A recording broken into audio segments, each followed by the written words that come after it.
የተከበራቸው የቃሊቲ ፕሬስ አድማጮች ከጥቂት ወራት በፊት ከእስር የተፈታው ወጣቱ መምህርና ፖለቲከኛ አብርሃ ደስታ ሰሞኑን የአረና ለሉዓላዊነትና ለዲሞክራሲ ፓርቲ አራተኛ ጉባኤ ላይ ሊቀመንበር ሆኖ ተመርጧል። በዚህ ጉዳይና በኢትዮጵያ ፖለቲካ ዙሪያ ከኛ ጋር ቆይታ አድርጓል።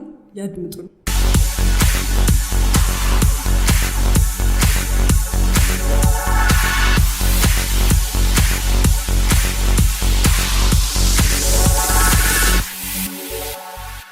በመጀመሪያ በአራተኛው የአረና ትግራይ ለዲሞክራሲና ለሉዓላዊነት ጉባኤ ላይ የፓርቲው ሊቀመንበር ሆነ ተሹመሃልና ሹመት ያዳብር ብያለሁ። አብርሃ ደስታ አመሰግናለሁ በጣም። እስኪ ከጉባኤው እንጀምርና ጥያቄያችንን በዚህ ጉባኤ ላይ የተወሰኑ ውሳኔዎች ከዚህ በኋላ ደግሞ አረና ምን አይነት አዲስ ነገሮችን ይዞ ይመጣል የሚለውን ሁለቱን ጠቅላላ አድርገህ መልስልኝ።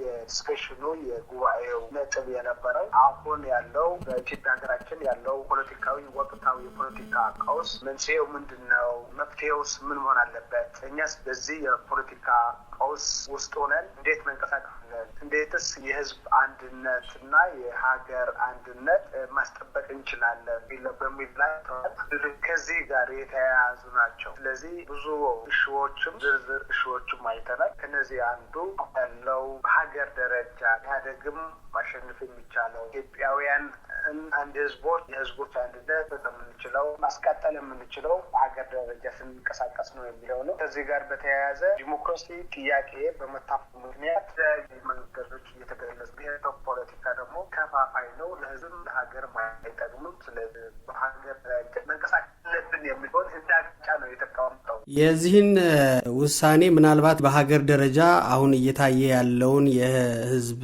ጥያቄ የዲሞክራሲ እጦት እና ሌሎችም የፖለቲካ ጉዳዮችን በሀገር ደረጃ ለማየት የታሰበ ከሆነ በተግባር የሚደረጉ ነገሮች ከዚህ በኋላ በአንተ አመራር ስር አረና በትግራይ ብቻ ተወስኖ ሳይቀር በሀገር ደረጃ ሊያደርገው ያሰበው በተግባር የተቀመጠ ነገር አለ?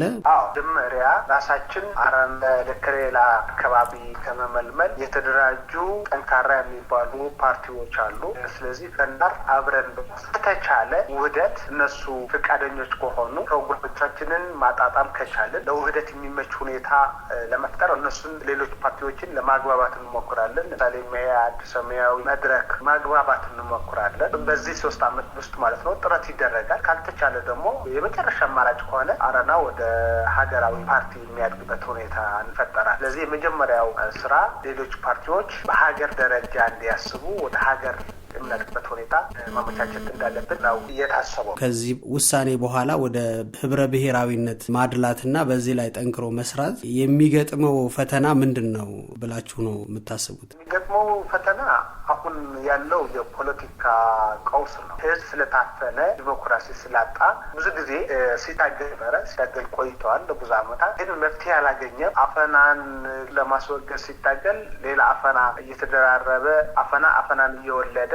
ሲሄድ መጨረሻ ባልሆነ መንገድ ፈንድቶ ወደ ትግራይ ፈረስ፣ አማራ ፈረስ፣ ኦሮሞ ፈረስ ወደሚለው ሄዷል። ስለዚህ የዲሞክራሲ ጥያቄ ነበረ፣ የነጻነት ጥያቄ ነበረ ወደ ብሔር ወደ ከፋፋይ ወደ ሆነ ስትራቴጂ በመግባት ነው እኛ ሀገራዊ ነው የሚያስፈልገው ሀገርን ማዳን ያለብን የሚለው ይሄድ ነው። ስለዚህ አሁን ዋናው ፈተና የሚሆነው አስተሳሰብ የብሔር አስተሳሰብ ህዝቦችን የማከፋፈል ስትራቴጂ፣ ይሄ የህዝብ የቀሰቀሱ ሀገርን የማበታተን ስትራቴጂ አንድ ነው። ሁለተኛ ይሄንን ተጽዕኖ ይተዋል በፓርቲዎችም ለማዋሃድ ጥረት በምናደርግበት ጊዜ ሚኒስቶች ይቆሙናል።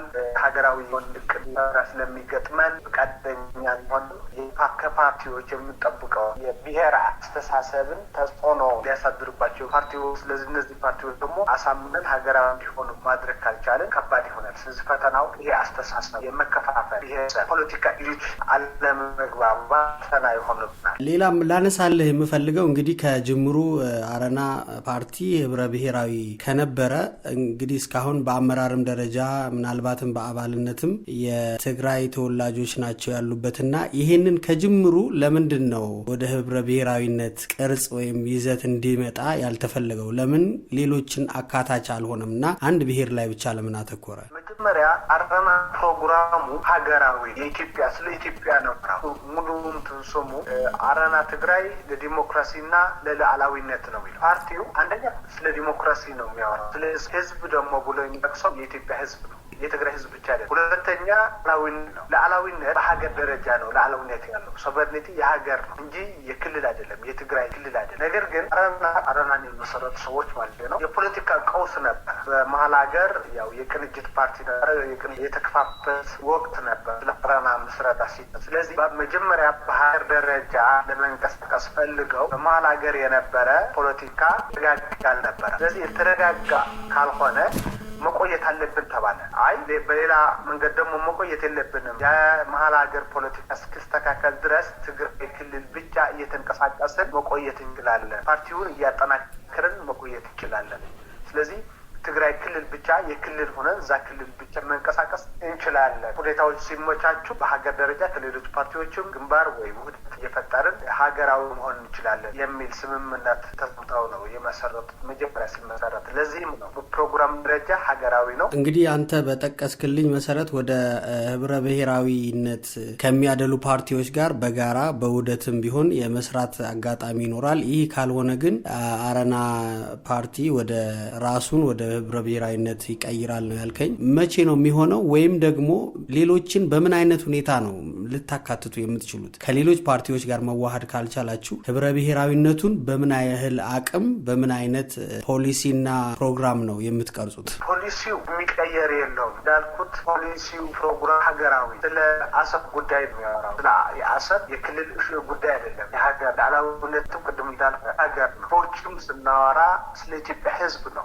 ዲቴይል ፕሮግራም። ስለዚህ በፕሮግራሙ ላይ የሚቀስ የሚጨመር አይኖረውም። እንቅስቃሴያችን ብቻ ነው። አንድ ፓርቲ ህብረ ብሔራዊ ለመሆን ከ5 ክልሎች አትሊስት ከ5 ክልሎች የተወሰኑ አባላት አስመዝግበው በአባልነት ማቅረበት። ስለዚህ ይሄ እውቅና የማግኘት እድል አለው። ይሄ መጨረሻ አማራጭ ነው። የአረና አባላት በቁጥር ምን ያህል ናቸው? ከትግራይ ክልል ውጭ በሌላ ክልልስ ብዙ አባላት ያሉት የየትኛው ክልል ውስጥ ነው? በ10 ሺዎች ነው። ከትግራይ ክልል ውጭ በየትኛው ክልል ነው ሌላ በሁለተኛ ደረጃ አባላት በብዛት ያላችሁ? በሌሎች አዲስ አበባ ከአማራ ክልል አባላት አሉ፣ ቤንሻንጉል ጉሙዝ ደቡብ ክልል አሉ፣ ከኦሮሚያም አሉ ተወሰኑ ማለት። የአረና ፓርቲ በቋንቋ በጂኦግራፊ በየትኛው የፖለቲካ አስተዳደር ነው ኢትዮጵያን የሚመለከታት? መጀመሪያ ክልሎች አስተዳደራዊ ናቸው። አስተዳደር የሚመች የትኛው ነው ተብሎ ጥናት ነው መደረግ ያለበት። ነገር ግን በአሁኑ ሰዓት ቅድም እንደገለጽኩት በዲሞክራሲ እጦት ምክንያት ሰው ወደ ብሔሩ ወደ ቋንቋው አስተሳሰብ ገብተዋል። አሁን ባለው ነባራዊ ሁኔታ መሰረት ጉዳይ አስተዳደራዊ መሆን አስተዳደር ጉዳይ አንድን ህዝብ ለማገልገል እንዴት ቢካለል ከማስተዳደር ያገኛል፣ እንዴት ቢካለል አገልግሎት ማግኘት የሚችለው ነው። ስለዚህ ጥናት ማድረግ ነው። ጥናት ይደረጋል። በየትኛው ነገር ካለን በጂኦግራፊ ቢሆን ነው ወይስ በሌላ ቢሆን ነው የህዝብን መብት ነጻነት ሊጠበቅ የሚችለው የሚለው ጥናት ከተደረገ በኋላ ነው የሚወሰነው። ነገር ግን አሁን እኛ የምንፈልገው ሲሆን እውነታው ነው አሁን ያለው ሁኔታ ምንድን ነው ብለን ስንል የራስ አስተሳሰብ ተቀብረዋል እንጂ ነው ቀስ አድርገን ማምከን በግለን ከሌሎች ሰዎች ሲባሉ የነበሩ ከነዛ ለአንድ ሁለት ጥያቄዎች ልጠይቅ። የአረና ፓርቲ መስራቾች የኋላ ታሪክ ወይም ደግሞ ባክግራውንድ ተነስተው ይህንን ፓርቲ የመሰረቱ ሰዎች ህወሓት በትግል ወቅት ለትግራይ ህዝብ የገባውን ቃል ስልጣን ከጨበጠ በኋላ ቃሉን አላከበረም፣ ይህንን ህወሓት ያላሳካውን ቃል ኪዳን እኛ በአረና ፓርቲ እናሟላለን ወይም ቃላችንን እንጠብቃለን የሚሉ ሰዎች የመሰረቱት ነው፣ ይሄው ሀሳብ ነው የሚቀጥለው የሚል ጥያቄ ያነሳሉ እና ምን ያህል እውነት ነው? እስኪ በዚህ ላይ ያለ አስተያየት ምንድን ነው? መልካም፣ አሁን ጥሩ ነጥብ ነው። አሁን መጀመሪያ አንድ ማስተካከያ፣ በአረናን ከመሰረቱ ሰዎች ከ5 አይወጡም። የህወሓት የነበሩ ከ5 የማይወጡ ናቸው። በህወሓት ትግል የነበሩ አብዛኞቹ ሲመሰረት ከ1000 ሰዎች ናቸው የመሰረቱትና ከነዚህ ከ5 ከ6 የማይወጡ ናቸው የህወሓቶች። ስለዚህ የወር ሰዎች አይደሉም። ሁለተኛ ሀሳቡ ልክ ነው። በዛ እንደዛ አይነት አስተሳሰብ አለ። አሁንም በትግራይ አካባቢ ያለነው የአረና አባላት ህወሓት የትግራይን ህዝብ ትግል ለራሱ ጥቅም ለራሱ ለስልጣማ ጠልፎታል ብለን ነው ከኔ ጀምሮ ማለት ከራሴ ጀምሮ የትግራይ ህዝብ ትግል የዲሞክራሲ ትግል ነው፣ የእኩልነት ትግል ነው። ለዲሞክራሲ ነው፣ ለእኩልነት ነው። አንድን አምባገነን ስርዓት በሌላ አምባገነን ስርዓት ለመተካት አይደለም። ስለዚህ ወላጆቻችንን የተሰዉበት ዓላማ ተጠልፈዋል። ማሳካት አለብን ነው አንደኛ የምንታበት እኩልነት በህዝቦች መካከል እኩልነትን አጥፍቶ ከፋፍለ ግዛ ስትራቴጂ አለያይቶ እርስ በርሳችን እንዳንተማመን አድርጎ እየገዛን ነው ያለ ነው። ስለዚህ የአረና ዓላማ ግን ህዝብ መከፈል አይደለም። ምክንያቱም ዓላማችን የዲሞክራሲ ዓላማ ነው። ሁለተኛ ኢትዮጵያን እየገዛ ያለው ጠመንጃ ስለያዘ ነው። በጠመንጃ ነው እየገዛ ያለው። እኛ ባዶ እጃችን በሀሳብ ነው አሳምነን ነው ተዳድረው። ስለዚህ የተለያየ ነው። አሁን የኢትዮጵያ አንድነት ነው የምንስበው። ምክንያቱም ሀገር ጉዳይ፣ ህዝብ ደህንነት ጉዳይ ፖለቲካ በላይ ነው፣ ከስልጣን በላይ ነው። ስለዚህ ከድሮ ታጋዮች የምንወስደው የዲሞክራሲ ዓላማ የነጻነት ዓላማ ቢኖርም በእኩልነት ሁሉንም ለማገልገል እስከቀድን ድረስ ሌሎች እኛ ሳይሆን እንደ ህወሓት እንደሚያደርገው እና ፓርቲ ልንመሰርታቸው ወይም ደግሞ ልንሰጣቸው ሳይሆን ነጻ ሆነው በራሳቸው መንገድ ከተመሰረቱ ድርጅቶች የፖለቲካ ድርጅቶች ጋር ውህደት በመፍጠር ሀገራዊ ለመሆን ነው እቅዳችን። ወደ ሁለተኛው አስተያየት ልሂድና አሁን ጉባኤያችሁን ካካሄዳችሁ በኋላ ምናልባት የጉባኤያችሁ ሰነድ እኔ ያልደረሰኝም ነገር ግን ደርሶን አንብበነዋል ብለው አስተያየት የሰጡ ሰዎች አሉ። ከዚያ ውስጥ አንድ የተሰጠው አስተያየት ምንድነው? በጉባኤው ከተወሰኑ ውሳኔዎች አንደኛው አረና ቢመረጥና ስልጣን ቢይዝ የኢፈርትን ሀብት ወደ ትግራይ ህዝብ ሀብትነት መልሰዋለሁ የሚል እንደሆነ ተነግሯል። ይሄ ምን ያህል እውነት ነው? ከሆነም ደግሞ እዚህ ላይ የቀረበው አስተያየት ምንድነው? ኢፈርት ሲጀመር የኢትዮጵያ ህዝብ ንብረት እንጂ የትግራይ ብቻ አይደለም በማለት ይከራከራሉ። እና እስኪ ይሄንን ሁለቱን ጥያቄዎች አንድ ላይ ዘርዘር አድርገህ መልስልኝ። አከራካሪ ነው፣ ግን የኢትዮጵያ ነው የትግራይ ነው የሚል ነገር ግን ዲስከሽን አድርገናል በዚህ ጉዳይ። እኛ ኮንስቲቱሽናችን በትግራይ እስከሆነ ድረስ ስለ ትግራይ ስፔሲፊክ ምን ልናደርጋለን በሚለው ላይ ህወሓት ለግል ጥቅሙ የሚያውለው በህዝብ ስም ለግል ጥቅሙ የሚያውለው ነው ኢፈርት ወይ ትምት። እኛ ብንመረጥ ግን ለህዝብ እናደርገዋለን፣ በስም ሳይሆን በተግባርም። አመራሩ የማኔጅመንት ሰዎች የሙያ ሰዎች ያደረጉት እና የትምት ጉዳይ እውነት ነው፣ ዲስከስ አድርገናል፣ ተወያይተናል። በትግራይ ህዝብ ስም ከሚነገድበት ወይም አንዱ የትምት ጉዳይ ነው። ስለዚህ ህወሓት በወረቀት የትግራይ ህዝብ ሀብት ነው ይላል። በሌላ በኩል ግን የትምት ሀብት የህወሓት የተወሰኑ የህወሓት ባለስልጣናት ተጠቀሙበት ነው፣ ለግል ጥቅም የሚያውሉት ነው። ስለዚህ እኛ ብንመረጥ ምንድን ነው የምናደርገው ከሚለው ስናይ የምር የህዝብ ይሆናል ነው ያልነው። እዛ አካባቢ በትጥቅ ትግሉ ጊዜ ብዙ ንብረት ወድመዋል፣ ብዙ ሰው አካል ይጎደላል። በተወሰነ መልኩም በድርቅ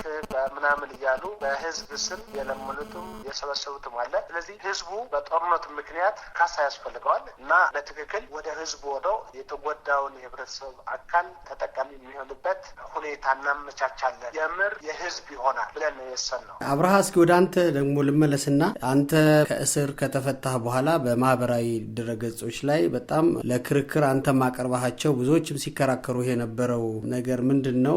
የአንድ ብሔር የበላይነት በሚለው ላይ ነው እና ብዙዎች የትግራይ የበላይነት አለ የለም በሚለው ክርክር ውስጥ ሀገሪቱን በበላይነት የሚቆጣጠረው ህወሓት ከመሆኑም አንጻር በዚህ ፓርቲ ደግሞ ከፍተኛ መንግስት ስልጣን፣ ከፍተኛ ኢንቨስትመንት፣ የንግድ ሰዎች፣ የተለያዩ ኢኮኖሚ ተጠቃሚዎች የትግራይ ሰዎች ናቸው። ስለዚህ የአንድ ብሔር የበላይነት ኢትዮጵያ ውስጥ አለ ብለው ይከራከራሉ። አንተ በዚህ ላይ ያቀረብካቸው ሀሳብ አለ? እስኪ እዚህም ድገመውና እንደ አረና ደግሞ እናንተ ይሄን እንዴት ታዩታላችሁ? ኢትዮጵያ ውስጥ አንድ የኢኮኖሚ የበላይነቱን ያረጋገጠ ብሔረሰብ አልተፈጠረም ወይ? ይህንንስ የጋራ ተጠቃሚነትን ለመፍጠር ምንድን ነው መደረግ ያለበት? መልካም። አሁን ኢህአዴግ የሚባል ድርጅት እየመራ ነው ሀገሪቷን። እውነት ነው። በኢህአዴግ ውስጥ ህወሓት የበላይነት ከቅርብ ጊዜ በተለይ ነበረው። አሁን እየተዳከመበት አሁን ህወሓት የበላይነት አለው እና ህወሓት የበላይነት ስላለው የበላይነት አለ የተለያዩ ነገሮች ናቸው። ህወሓት የበላይነት ስላለው በኢኮኖሚ በፖለቲካው በላይነት ስላለው እና ህወሓት የትግራይ ህዝብ የበላይነት አለው ማለት አንችልም። ምክንያቱም መነሻችን ህወሓት ራሱን እንጂ የትግራይ ህዝብን አይወክልም። አሁን ይህንን ሎጅ ለማምጣት ህወሓት የበላይነት አለው፣ ህወሓት የትግራይን ህዝብ ይወክላል ወይ የሚለው መመለስ አለብን ነው ወደዛ ኮንክሉዥን መድረስ የምንችለው። ስንጀምር ግን ህወሓት ራሱን እንጂ የትግራይን ህዝብ አይወክልም። ህወሓት ትግርኛ የሚናገሩ ግለሰቦች ናቸው ሀገሪቷን ይቆጣጠሩ እና የህወሓት አባል ሆነ ተጠቃሚ ለመሆን ትግርኛ መናገር በቂ አይደለም። በህወሓት ስርዓት በህወሓት ተጠቃሚ ለመሆን ኦሮሞም ብትሆን አማራም ብትሆን ሶማሊም ብትሆን ተጠቃሚ ትሆናለህ ያለ ምንም ጥርጥር። በህወሓት ቋንቋ ወይ ሃይማኖት ማተር አያደርግም። የፖለቲካ ታማኝነት ምናልባት ተናጋሪ የሆኑ ሰዎች ኢኮኖሚውን እየተቆጣጠሩ የሚሆኑት የህወሓት ደጋፊዎች፣ ታማኝ ደጋፊዎች፣ ታማኝ ካድሬዎች በመሆናቸው እንጂ ትግርኛ ተናጋሪ በመሆናቸው አይደለም። የፖለቲካ ታማኝነት አማራ ሆነህም ታማኝ ከሆንክላቸው ያን ጥቅም ታገኘዋል። ላለፉት 25 ዓመታት ኢህአዴግ 5 ምርጫዎችን አካሂዷል። በ5 ምርጫዎች አሸንፎ መንግስት መስርቷል። በ5ኛው የብሔራዊ ምርጫ ደግሞ ሙሉ በሙሉ የህዝብ መቀመጫን ይዞ አሁን ሀገር እያስተዳደረ ነው ያለው። በዚህ አይነት ሁኔታ ደግሞ ህዝባዊ ጥያቄዎች ባለፈው ዓመት በመላው ኢትዮጵያ የተቃውሞ ጥያቄዎች ተነስተው ነበረ። አሁን የ6 ወር አስቸኳይ ጊዜ አዋጅ አውጆ ሀገሪቱ በአመዛኙ በጦር ኃይል እጅ እንድታርፍ ተደርጓል። ይህ ሁሉ ባለበት ሁኔታ አሁን እናንተ በሰላማዊ መንገድ የምታደርጉትን የፖለቲካ እንቅስቃሴ ምን ያህል የኢትዮጵያ ህዝብ ተስፋ ያደርገዋል ብላችሁ ትገምታላችሁ? እናንተስ ምን ያህል ይሳካልናል? ካለፈው ተሞክሮ ምን ተስፋ ታደርጋላችሁ? ኢህአዴግን የምንቃወመው ሌላ አማራጭ ማምጣት አለበት፣ ከኢህአዴግ ስርዓት ውጭ ሌላ አማራጭ ማምጣት አለበት ብለን የምንለው ኢህአዴግ አፋኝ ስለሆነ ነው። ስለዚህ ኢህአዴግ ቢያፍነን አይደንቀንም፣ አይገርመን። ኢህአዴግ ያፍነናል፣ አስቸጋሪ ያደርገዋል፣ ምህዳሩ ያጠበዋል፣ የተለያዩ እርምጃዎች ሊወስድ ይችላል። ዋናው ነገር ኢህአዴግ ይፈቅድልናል ወይ አይፈቅድልንም ሳይሆን የአማራጭ የፖለቲካ ድርጅት ያስፈልጋል ወይስ አያስፈልግም። ለዲሞክራሲ የምንፈልገው ዲሞክራሲ ከሆነ የምንፈልገው ነጻነት ከሆነ አማራጭ የፖለቲካ ያስፈልጋል። የኢትዮጵያ ህዝብ ይህንን ሰላማዊ ትግል ውጤት ተስፋ ያደርጋል ብላችሁ ታምናላችሁ? የኢትዮጵያ ህዝብ ተስፋ ያደርጋል። ነገር ግን አዲስ ነው፣ አዲስ መንገድ ሰላማዊ ትግል በኢትዮጵያ አዲስ መንገድ 25 ዓመት በኋላም የሰላማዊ ትግል አስተሳሰብ አዲስ ነው ለማለት እንችላለን። 5 ምርጫ 6ኛ ሀገራዊ ምርጫ ነው የምንጠብቀውና ይሄንን እንደ አዲስ ማየት እንችላለን። ምክንያቱም በአንደኛ በሁለተኛ በሶስተኛ ላይ ከፍተኛ ለውጥ ያመጡ ሀገራት በአፍሪካ ውስጥ እናያለን። 3 ምርጫ አድርገው ዴሞክራሲያዊ ምርጫ የሚያራምዱ ሀገሮችን እያየ ነው። ዛሬም ከስተታቸው እየተማሩ የተለያየ ለውጦችን እየሰማን ነውና ከዚህ አንጻር እንደ አዲስ የፖለቲካ አካሄድ መቁጠር እንችላለን ኢትዮጵያ ውስጥ ሰላማዊ ፖለቲካ እንቅስቃሴ። አሁን አዲስ ነው ስልህ እስካሁን ድረስ ሰላማዊ መንገድ ስልጣን የያዘ ስርዓት የለን በኢትዮጵያ ታሪክ። አንደኛ ይሄ። ሁለተኛ እስካሁን ድረስ የነበሩ የፖለቲካ እንቅስቃሴዎች ህዝብን ድጋፍ ሲያገኙ የነበሩም ቢሆን ህዝብን አስተምረው የፖለቲካ አስተሳሰብ ለውጥ አምጥቶ ለውጥ ካለፉት የሰላማዊ ትግል የተወካየ ነው ጊዜ ኢህአዴግ በደል ኢህአዴግ የሚፈጥረው አፈና ኢህአዴግ በሚፈጥረው አድልዎ የተበሳጨ የተማረረ ህዝብ ነው ኢህአዴግ ሲቃወም ነው። አብርሃ ደስታ እንግዲህ በወጣትነት በዚህ በሰላማዊ የፖለቲካ ትግል ውስጥ እየተሳተፍክ አሁን ደግሞ ከፍተኛ ኃላፊነት በመሸከም የአረናን ፓርቲ በሊቀመንበርነት ትመራለህ። እስኪ በግለሰብ ደረጃ አንተ ኢትዮጵያ የምትባለውን ሀገር ከጥቂት ዓመታት በኋላ እንዴት ታስባታለህ? ኢትዮጵያ ለምትባለው ሀገር ያለ ህልም ምንድን ነው? ኢትዮጵያ ሁሉንም ዜጎች በእኩልነት በነጻነት የሚኖርባት በብሔር ሳይሆን በኢትዮጵያዊነታችን የምናስብበት ኢትዮጵያዊነታችንን የምናስቀድምበት ሁሉም እኩል ሲሆን ስለ ዘር ስለ ቋንቋ የማያሳስቡብን ጊዜ እንደርሳለን እና ኢትዮጵያ ለኔ ኢትዮጵያን ማየት የምፈልገው ሁሉም ዜጎች እኩል ሆነው የዚህ ብሔር የዚህ ቋንቋ ተናጋሪ የዚህ ሃይማኖት ተከታይ ሳንባባል በነጻነት የምንኖርባት ኢትዮጵያ አትመለ። በመጨረሻ ለአድማጮቻችን ማስተላለፍ የምትፈልገው ሀሳብ ወይም አስተያየት ካለ? ማስተላለፍ የምፈልገው መጀመሪያ ለስልጣንም ስለ ሀብትም ስለ ሌላም ስናስብ ስለ ሀገር ማሰብ አለብን። መጀመሪያ ስለ ህዝብ ማሰብ አለብን። ምክንያቱም ፖለቲካ ህዝብን ለማገልገል ልንጠቀምበት ይገባል። ሀገራችንን ማዳን አለብን። ሀገር ከሌለ የምንጠቅመው ህዝብ ሊኖራችን፣ ህዝብ ይጎዳል። ሀገር ከሌለ ህዝብ ከሌለም ሀገር ዋጋ የለውም። ስለዚህ ጸረ ህዝብ የሆነ አቋም አያስፈልገንም። አንድን ህዝብ እየተሳደብ አንድን ህዝብ ማስቀደማችን የአንድን ህዝብ ጥቅም መሰረታዊ ጥቅም ከሌላው ህዝብ ጋር አይጻረርም፣ አይቃረንም። የሚቃረነው ጥቅም ወይ ኢንተረስት የኤሊቶች ብቻ ነው። የፖለቲካ ኤሊቶች ስልጣን ሲፈልጉ አንዱ ስልጣን ከያዘ እኔም ስልጣን አላገኝም የሚል አለመግባባት ሊፈጠር ይችላል። ትግራይ ክልል ያለው አርሶ አደር የሚያሳስበው ስለሚሰጠው ማዳበሪያ፣ ስለሚሰጠው እርዳታ በርቶ ማደሩ፣ አማራ ክልል ያለው እንደዚህ ማለት ነው። ስለዚህ የፖለቲካ ኤሊት ለስልጣን አላማ ሲባል ብቻ ብሔርን እየለዩ ቋንቋን እየለዩ ማጣላት መሞከር ማቆም አለ። ስለዚህ እኛም ከስልጣን አላማ አልፈን ከፖለቲካ አላማ አልፈን ስለ ሀገርም ስለ ህዝብ ማሰብ አለብን ማለት ነው። አብርሃ ደስታ ካለህ ጊዜ የረፍት ሰዓትን ቆጥበህ ለቃሊቲ ፕሬስ ለሰጠው አስተያየት ከልብ ነው የምናመሰግነው። አመሰግናለሁ በጣም።